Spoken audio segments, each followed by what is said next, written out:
We talked some Clemson football, talking about a blowout early.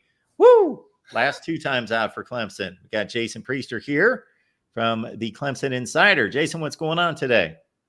Not a whole lot, man. Not yet anyways. How about you?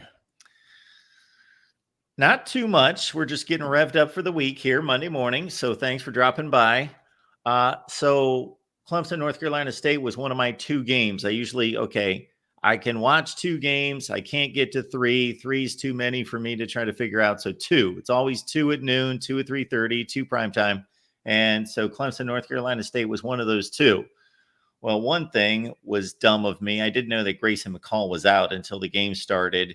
And not that that was going to make a difference, but they had the other quarterback, Bailey, starting, which he eventually put up some numbers. And North Carolina State eventually put up numbers that meant nothing because this game was just a demolition from the first play.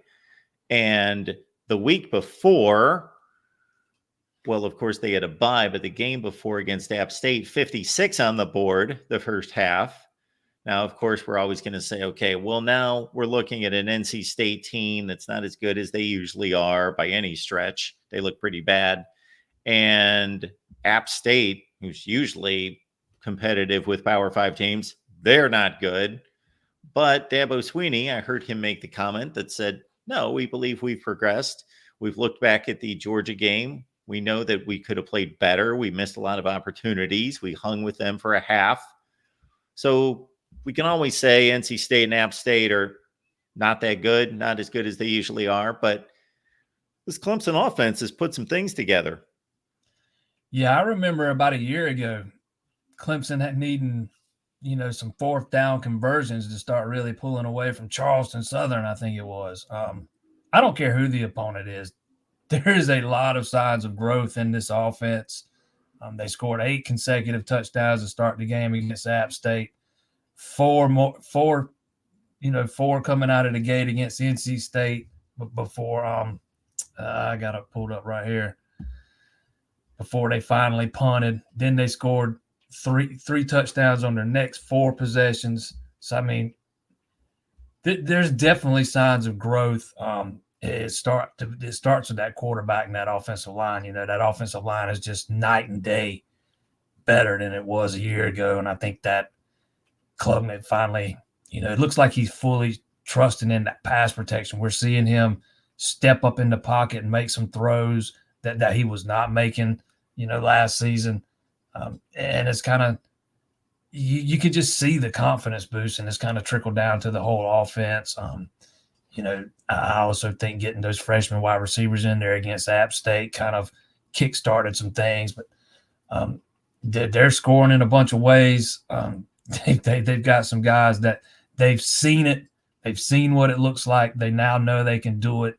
And, this offense is humming right now in a way we've not seen since the days of Trevor Lawrence. I mean, that game, what they did against App State, that was something no Deshaun Watson team ever did, no Trevor Lawrence team ever did. Klubnik's put up back-to-back weeks of games with a QBR of 99. I don't think a quarterback, if I'm remembering right, I think that's the first time that's been done since 2004. And there's a lot of quarterbacks that play bad teams in back-to-back weeks. He is playing at a high level. I think he's got the 3rd highest QBR in the country right now. I think he was 69th last year. So there is a lot of signs of progress from this offense. Now you just want to see him continue to stack games and go out and keep that momentum going. Go out and do the same thing against Stanford Saturday night. Jason, how is Phil Mafah? We all know what Mafah is. That long touchdown run he had against App State, I forget how long it was, but it was a long one. I think it was 80-something yards. He hit a gear I didn't know he had. I mean, I think they clocked him at 20-point-something miles an hour. I didn't know he can run that fast. But with the way this offense is played, he hasn't got a ton of carries. I think you got it pulled up right here. He has 7 Saturday, average over 15 yards a carry. He didn't have a ton in the App State game. Jay Haynes has kind of separated himself as the number 2 guy behind Mafah. There were a lot of questions about who was going to be be that guy. Looks like he's going to be it. He kind of, he's a good change of pace guy. He's a different kind of back, smaller, twitchier, faster. But we all know what Mafah is, man. He's that workhorse guy. If you need somebody to go out and carry the ball 20 times a game, he can do it.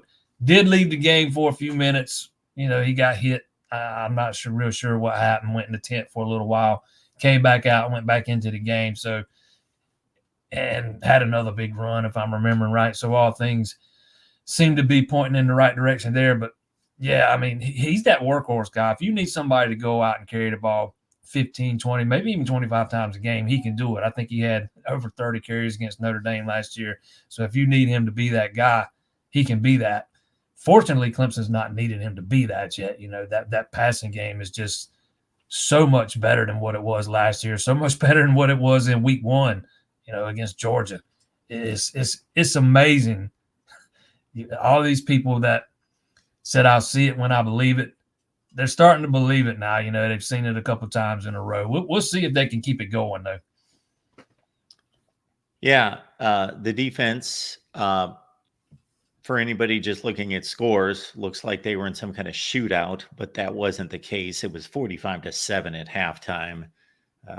There was a play where, A.J. Terrell made a really nice play along the sideline where he stripped the receiver. That was a turnover that led to a short field for like an 18-yard touchdown drive. Now I can't remember who came off the edge that made a big strip sack in the first quarter. That led to a touchdown. Yes. Yeah. That first string defense has played well the past 2 games. But some of that gets skewed because they've started to rotate in those subs and heavily rotate them in early. They started doing it late in the first quarter, I think, against App State. By the time to end the fourth quarter, the NC State game Saturday, you had multiple guys playing on that defense that might redshirt this year, that you're not going to see a lot of this year, just to try to get them some experience and some reps and some stuff on film that you can teach off of. I get it. I think North Carolina, they scored 21 points in the fourth quarter. I just, when you look at who was on the field and so much inexperience on the field at one time, I just don't put a whole lot of stock into that. I mean, we're not even talking about second string guys. We're talking about third, fourth, and walk-on guys. I do think Sammy Brown was a bright spot. I thought the game looked like it had slowed down some for him as opposed to, the way he looked in the App State game. He played a lot more Saturday against NC State. Had a bunch of tackles and some tackles for loss. He still got some stuff that he needs to clean up, but I thought he took a big jump from his first game to the second game. He's going to be one of the next really good linebackers for Clemson. But I am kind of interested to see how this defense performs when they've got to be on the field for 4 quarters. We saw that against Georgia, and the further we got into that game and the more that offense struggled, the worse that defense played. So I am ready to see if they can put 4 quarters together when the guys are out on the field. Jason Priester's here from the Clemson Insider. So check out Jason's work. You see it right there on the banner right there. You can follow Jason on X and also the Clemson Insider. I think I messed up the X handle, didn't I? It's the Clemson Insider. Nope, you got it right. It's just okay. Clemson Insider. Got it. It is the Clemson Insider, but the Twitter handle's right.